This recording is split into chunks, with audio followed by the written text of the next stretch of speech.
I'm Seth. And I'm Drew. And this is Nerd Leading the Nerd.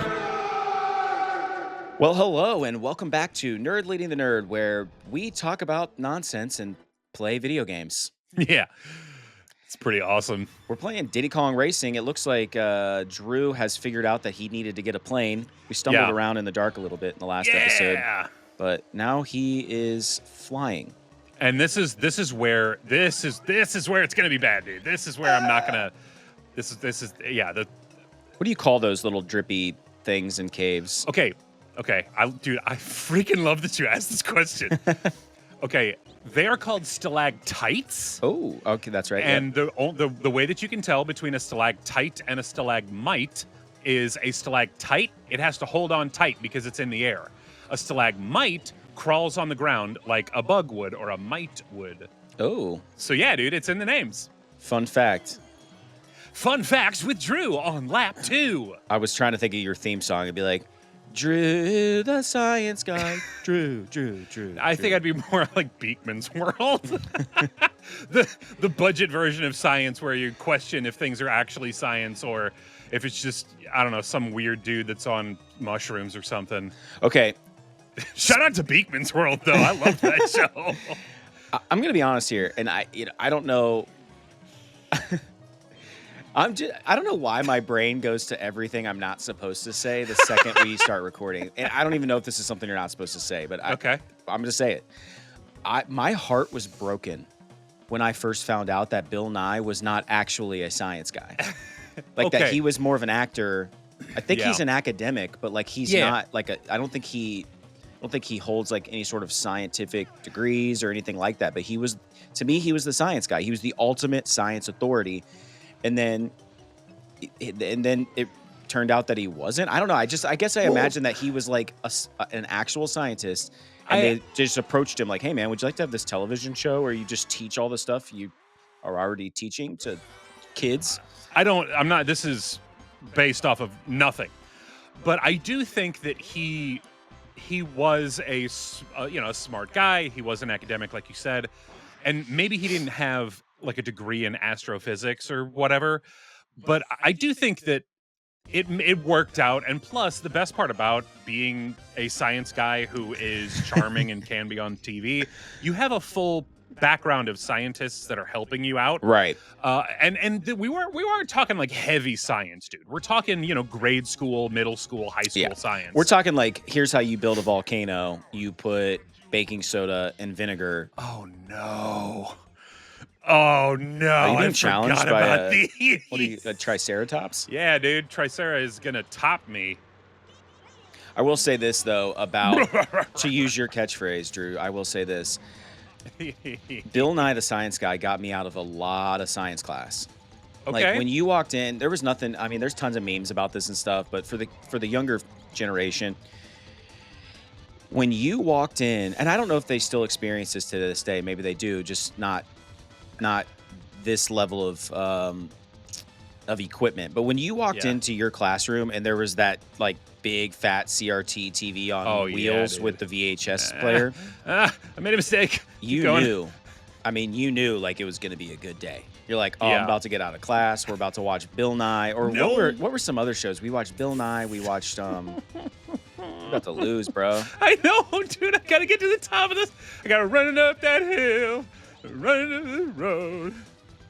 No! Dude. You son of a... You went... Dude, sometimes you got to let those balloons go. I know, dude. I'm trying to, like... You darn completionists. No, it's because those things work against him. So, trees! Sometimes second place is good, but not when it's just two people. Not when it's just one per... Oh, man. You lost. You lose. Good day, sir. Oh, that's... Oh, God. Yeah, this sucks. Oh, dude, Magic School Bus. That was another one that we would watch. Yeah, Magic School Bus. Okay. Yeah, that's unacceptable, dude. Dude, and the music just... I know, it made you feel like a piece of crud. I feel like today, I mean, I think the school had like a mass of VHS tapes of these episodes, whereas today I imagine like they have a flat screen in every single classroom and they just stream it. Yeah, or they just go to YouTube, you know? I mean, or that's what I assume. Yeah, yeah. I bet you YouTube has like a learning section or something like that where made just for educators. Probably. But you know what I mean? Like if the TV is a permanent piece of furniture inside of the classroom, it's not quite as special because it's just always there. You know what I mean? Like your teacher could fake you out. Or she could just decide like on a whim, like, hey, you know what? I don't feel like doing anything for the rest of the class. Like, we got 15 minutes left. Let's watch Bill Nye the Science Guy. It's like, oh, that's cool. Like, that would still be kind of cool. Yeah. Sorry. But it wouldn't feel the same as when you walk in and your heart just immediately, you get butterflies when you see that rolly cart with the TV. Plus, dude, the class, freaking punk. These kids today, you know, they got these big budgets. They're passing these big levies, budgets? bro. Are you kidding me? I mean, they're passing these levies left and right where I live, and so they probably got TVs in every room. Bro, we had like 2 TVs for the entire high school. So like, yeah, that's why I was on a rolly cart, because they had to roll that bad boy in, and then Miss Stephanie down the hallway needed it in 3rd period. You know what I mean? Like you had to roll. Yeah. Then you had like the AV kid come get it, and it had to roll it down there. So I don't know, man. I wish I knew some other shows we watched in school. Well, okay. I remember watching a lot of Wishbone in English class. Oh yeah, dude, Wishbone. That was like what a great premise for a show. I know, it was classic, dude. And I mean, literature, cute dog, like winning combination, which is not what's happening here. I was gonna say you just literally took the joke out of my mouth. I mean, I don't know. You just got rocket power. Yeah, but it's not enough.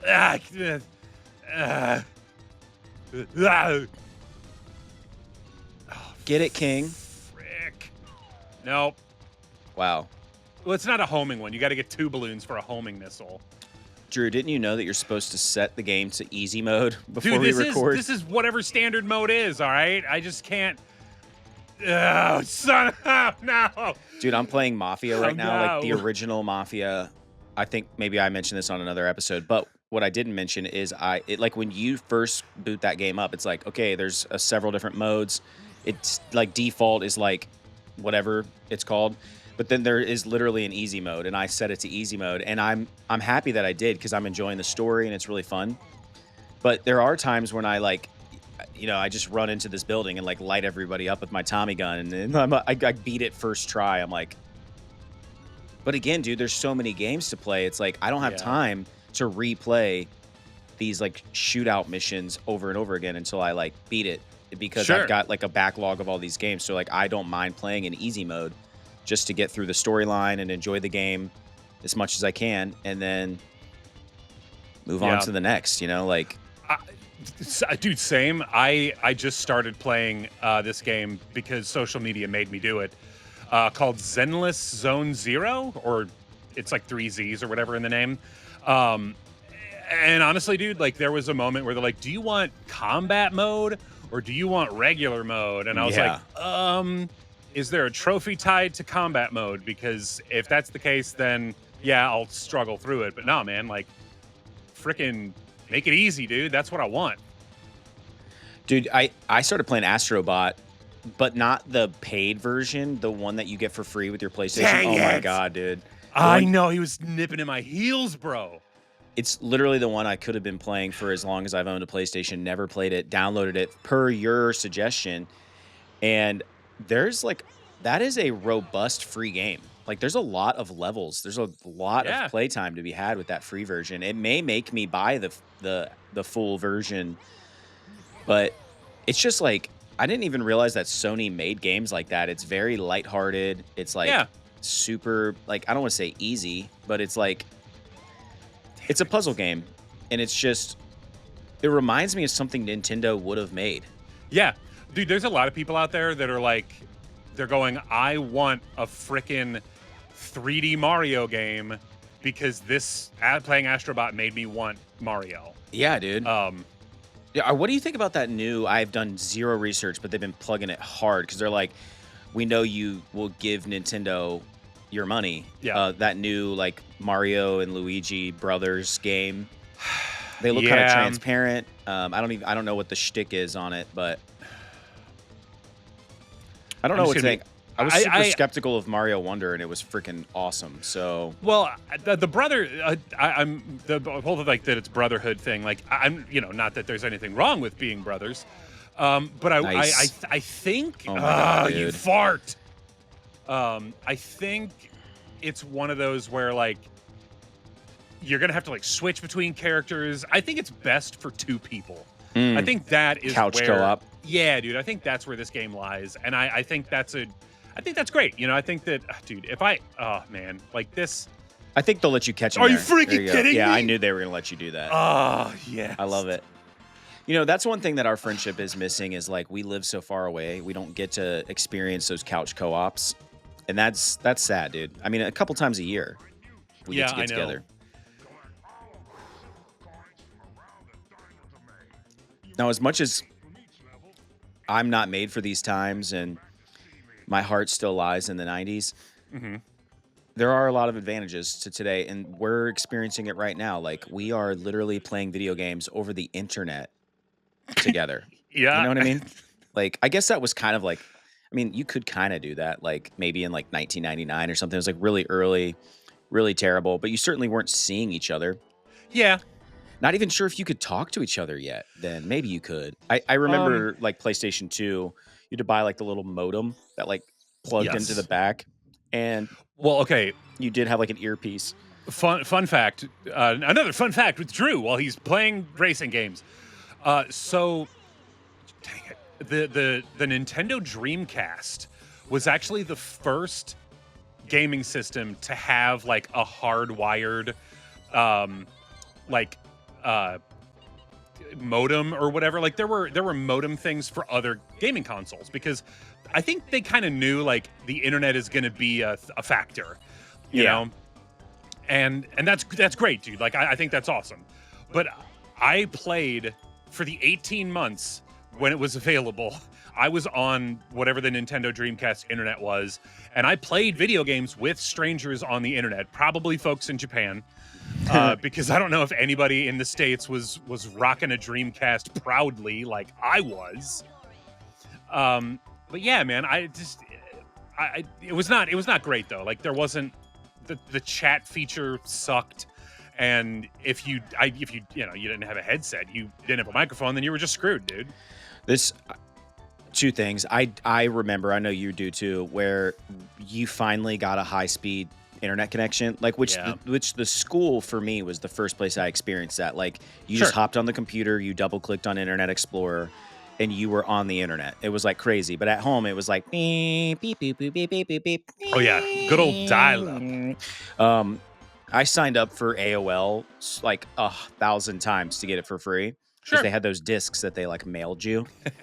And and you just made a new account like over and over again until it gave you like, it'd be like 10 free hours of internet. And you're like, oh yeah. I'm not going to burn through this in a day. So yeah, that was just crazy when that became a thing. But this reminds me, I don't know why, oddly, I think it's because you're talking about like online services or whatever. I was in a subreddit the other day for PlayStation, and there was a guy, I forget where he was from, but it was funny. He's like, so guys, I went ahead and did it. I paid for PS Plus through 2048. Really? He did, yeah. And his whole rationale was like, why would you do that? His rationale was that they keep hiking prices, and so he just went ahead and locked his pricing in until 2048. And so much how like, did he do it? I think there's a way to do it. You just can tell. Like, I think you can just tell PlayStation, I want to pay for X amount of years. It's like a drop-down menu when you pay for it. And he just went ahead and did it. And but he wrote this like beautiful write-up, even though I can't relate, because I don't get sucked into things like that as bad. Like, I'll just kind of pay the price hike or whatever because, like I've got my money. The way I look at it is like, now he's without that money he paid until 2048. I don't know. I get the logic, but I don't get the logic. But anyway, it's like where it got really cool was just like him talking about his passion for gaming and how like his rationale for doing that was that he saved money long term, and he loves gaming, and he sees it as like, a lot of people go on all these vacations, they spend all this money. Like I like gaming, and this like secured my online gaming for X amount. Dude, 2048. You figure how many years? Like that's over 20 years. Yeah, that's dude. like 25 years worth of PS Plus payment. And everyone, the greatest part was, yes. And hopefully this guy becomes a legend for this, because if you're listening, Sony, you got to do the right thing. People are like, dude, I mean, this is really cool if PS Plus still exists in 2048. Yeah. And that's the thing. Like, if Sony pivots, does like a different service, or it's kind of like cell phone companies where they're like, you get unlimited internet, and then like 5 years later, like, well, if you upgrade your phone, you could keep your unlimited internet if you don't upgrade your phone. But right. When you upgrade, you're on the current plan. It's like, is Sony going to screw this guy over and be like, well, we know you paid through 2048, but the reality is we changed services. It's at this point with inflation, it's going to be like 10 times the price it is today in 2048. So, and they're going to want that money from this dude. Or is he going to become like internet legendary status, like that guy who bought, you always hear about like one of those executives who bought like an unlimited airline flight pass from like United Airlines back when they were like hurting for money. It was like 150 grand. He's like, yeah, okay, I'll do it. And he just gets to fly himself and another person for free, like for the rest of his life. Have you ever heard about that? Yeah. So it's like, maybe it's like a similar thing. We're going to be reading about this guy years from now. No, like, probably not. Because what's going to happen in the next 4 years is Microsoft is going to stop making game consoles. Game Pass is going to be their only thing. They're going to do a partnership with Sony, much like they've done a partnership with Nintendo, and they're going to hold all the software. Sony's going to make all the hardware and some software. And it's going to be this behemoth against Nintendo, which is going to make out for great gaming content for all of us. And speaking of great gaming content, don't forget to like, comment, share, and subscribe. Thank you for joining us on this episode. Seth, I hate to cut you off again, but you end up getting down the rabbit hole, and I just sit here waiting. There was no conclusion to that. It was just an observation that I made. So yeah, but we don't want to talk about people with like flight unlimited passes, because that was like so 2000 and late. Anyway, so thanks for coming along. Don't forget to check out our freaking merch. That's right, we're plugging merch now. We got it on our page. If you like us enough, throw us some money by getting a t-shirt and then rep us in public, and we would love you for it. And with all that being said, from all of us here at Nerd Leaving the Nerd, come back soon, 'cause we'll be waiting.